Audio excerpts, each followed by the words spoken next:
Brilliance Audio presents the unabridged recording of Beneath the Patchwork Moon by Alison Kent, performed by Natalie Ross.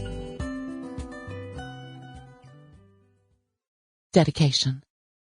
To Walt, for everything you went through during the writing and rewriting and re-rewriting of this one.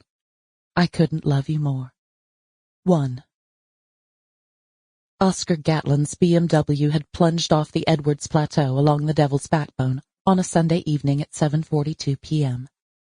That day in September had been sunny and clear, the sunset a watercolor wash of pink and orange, the only sounds to be heard, those of tires chewing up the uneven road, and the whoosh of resistant wind as his car and the one following sliced through the late summer night. With her eyes closed, it was all as real to Luna Meadows today as it had been 10 years ago. The sights, the sounds, even the smells of cedar and juniper and pine. She'd been driving an appropriate number of car lengths behind Oscar and Sierra. Her window had been down, her elbow on the doorframe, the wind, dry and hot and fiercely cutting, whipping at her hair held wound around her hand. Her seatbelt had nearly strangled her.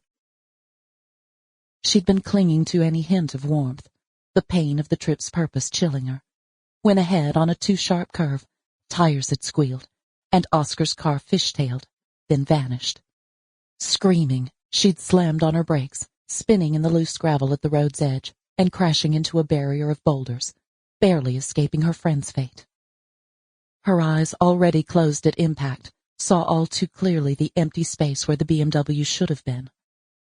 She remembered nothing else, except the secret Sierra had taken to her grave.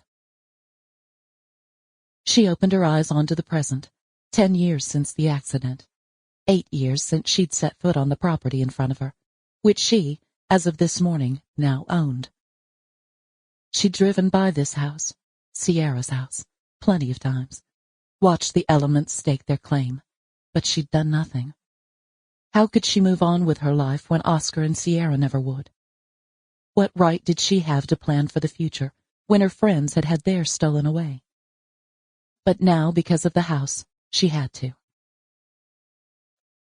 All this time it had sat forlorn, mourning the family who'd left it abandoned. Luna missed them, too, day in and day out, beneath moonlight and sunlight, from behind painful scars. She missed them with more longing than she'd felt for anything else in the whole of her 28 years. Sample complete. Ready to continue?